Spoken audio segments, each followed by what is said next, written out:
We got two 4 o'clock games, by the way, but at 4 o'clock in our first one, we got Minnesota, who's 5-5, traveling number 2, Ohio State, who's 10-0. Ohio State favored by 27.5 points on the Big Ten Network. Ethan Kaliakmanis for the Golden Gophers, gone 129-247. Throwing for 1,582 yards, 13 touchdowns, 7 interceptions. Darius Taylor's had 103 carries for 591 yards and 4 touchdowns. And Daniel Jackson's had 45 catches for 681 yards and 7 touchdowns. Kyle McCord for the Buckeyes has gone 191-288. Thrown for 2,687 yards, 20 touchdowns, 4 interceptions. Trevian Henderson has had 103 carries for 648 yards and 8 touchdowns. Marvin Harrison Jr. has had 59 catches for 1,063 yards and 12 touchdowns. Ohio State is 46-7 against Minnesota all time. Last 11 games have gone to Ohio State from 2001 to 2021. It has been a hot second since Minnesota has been able to beat Ohio State.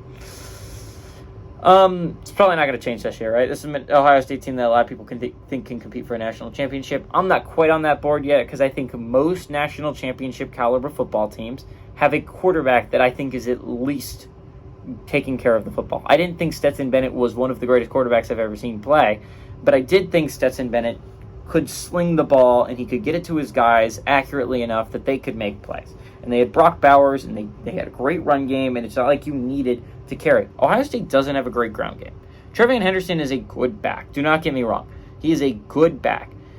But he's not a great back that can just take over the game by himself when the offensive line's giving him almost no holes.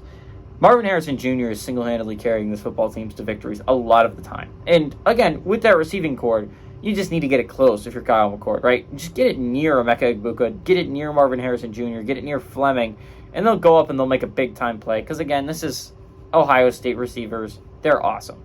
Ohio State's great. This is a good football team.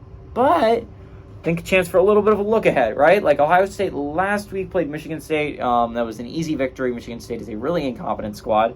Minnesota's not quite that incompetent. This is not a super bad Minnesota team. It's not a good Minnesota team. They got their butts kicked by Purdue last week, but it's not a bad Minnesota team like Michigan State was bad. But Minnesota's playing some really up and down football. I don't think this is a great Minnesota team. This is not a Minnesota team that is able to lighting up the scoreboard.